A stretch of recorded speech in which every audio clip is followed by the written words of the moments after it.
পদে বলছে, 5:6 যে আমি তোমার নেত্রোজ্জ্বল দেখিলাম। দেখুন এখানে 4 পদে বলছে ঈশায় নিকটে সদাপ্রভু এই বাক্যে উপস্থিত হইল। সদাপ্রভু বলছেন এবার, ঈশায় তো বলছে, কি বলছে? যাও হিজকিয়াকে বলো, তোমার পিতৃপুরুষ দাউদের ঈশ্বর সদাপ্রভু এই কথা কয়, আমি তোমার প্রার্থনা শুনিলাম। ঈশ্বর আমাদের প্রার্থনা শোনেন, সেই অ্যাসিওরেন্স, সেই নিশ্চয়তা আমাদের থাকে। ঈশ্বরের সাথে কথোপকথন মানে ঈশ্বর আমাদের থাকে। আমি তোমার নেত্র জল দেখিলাম, কে বলছে? ঈশ্বর। আমি তোমার নেত্র জল দেখিলাম, ঈশ্বর আমাদের বেরিয়ে দিল। তুমি কবার আমার জন্য বা এই ভাইটির জন্য চোখের জল ফেলেছ আমার কাছে? সে কবিকে চেকে, কবিকে দেখো, পাঁচটার মধ্যে জিজ্ঞাসা করবে, যারা প্রভুর সেবক তাদেরকে তিনি জিজ্ঞাসা করবে, দেখো আমি তোমার আয়ু 15 বৎসর বৃদ্ধি করছি। কে বলছে? ঈশ্বর। তখন তার রাজত্ব চলছে কত বছরের রাজত্ব? তো 13 বছরের রাজত্ব। তাহলে 15 বছর ঈশ্বর বেঁধে দিলেন, তার মানে 13 সাথে আরো 15 যোগ হবে, তাহলে দেখা যাবে 28 মানে 28 বছর, 29 বছরের মাথায় তিনি মারা।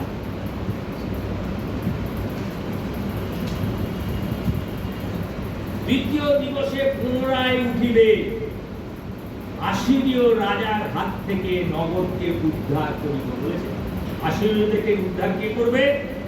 আমি করবো। আমি মানে ঈশ্বর করবে, তুমি করবে। আমি তোমাকে দিয়ে করাতে পারি, কিন্তু আমি করাবো। কিন্তু একই ব্যাপার। মসিকে যখন তুমি যাও গিয়ে ফৌরনকে বলো আমার লোকদেরকে ছেড়ে দিতে। কেন? সে মানবে আমাকে? চিহ্ন দিল। তাছাড়া কে তার নাম বললো? মসিকে সদাপ্রভু বলেছেন। আমি দেখবেন বাড়িতে গিয়ে পড়বেন, দেখে সেখানে লেখা আছে, আমি সদাপ্রভু চিনি না। চেনো না? তোমাকে চেনাবে কি? 10টা আঘাত দিয়ে চিনিয়ে দিয়েছেন সদাপ্রভু। আমরা কি সেই প্রভুর উপরে দৃষ্টি রাখতে পারি? এখন ভারতবর্ষের বিভিন্ন জায়গায় বাড়ি বন্ধের উপরে অত্যাচার চলছে, তাতে কি যে চলছে? তাতে কি হয়েছে? তাতে কি আমি কি ইঁদুরের ঘর থেকে গিয়ে ঢুকে পারবো?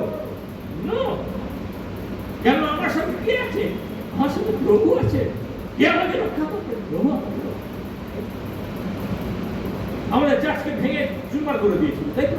কিন্তু সেই দিনকেই প্রভু বাক্য দিয়েছিলেন। কি বাক্য দিয়েছিলেন? জগৎ কি আমার প্রতি এইরূপ করেনি? তুমি দেখছো এটা কবরের মতো, কিন্তু আমি পুনরুত্থিত হয়নি, পুনরুত্থানের মেসেজ দিয়েছিলেন। আমরা আজকেও এখানে উপাসনা করতে কি অল্টারনেটিভ যে সরকার সেই সময় বলেছিল একটা কিচ্ছু দেবে না আমাদের, সেই সরকারই আমাদেরকে অন্য জায়গা দিতে বাধ্য হয়েছে। সেখানেও আমার প্রভুর আমার হৃদয় বারবার আমি সে বৃদ্ধ হচ্ছি। কিন্তু তোমরা গৃহ চাইছিলে, আমি গৃহ দিয়েছি, কিন্তু সেখানে তোমরা উপাসনা করছো না কেন? আপনারা প্রার্থনা করেননি যে প্রভু দাও, প্রভু দিয়েছে না? সেখানে গিয়ে উপাসনা করবো না কি আমরা? এটা খালি পড়ে থাকবে সেখানে?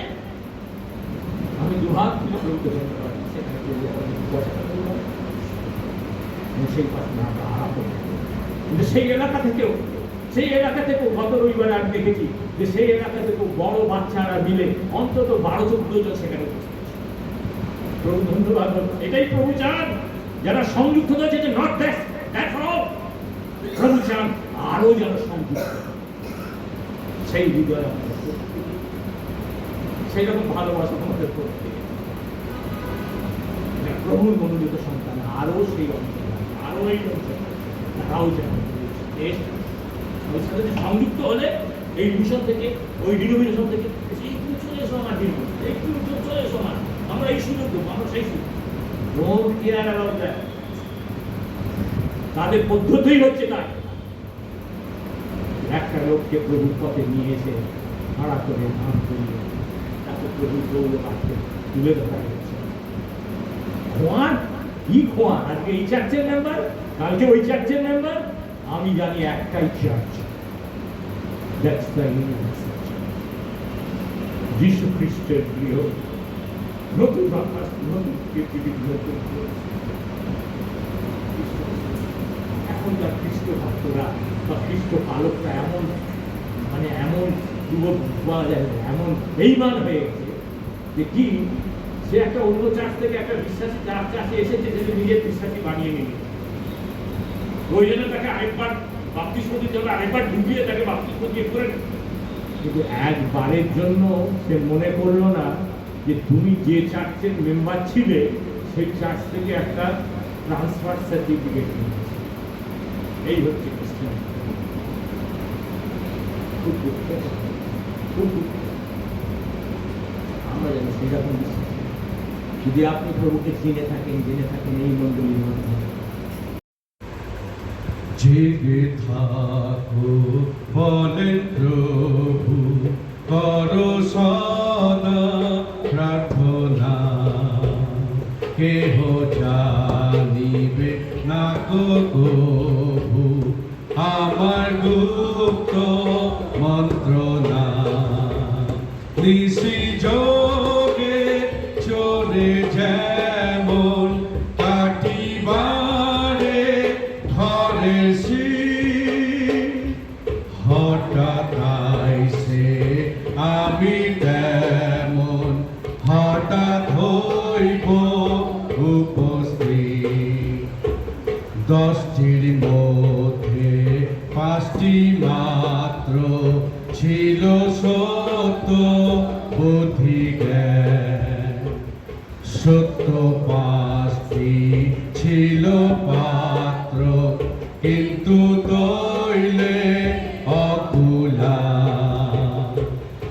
অনেকে আহুত বটে অল্পই কিন্তু মনোনীত, পাছে সেরূপ দশা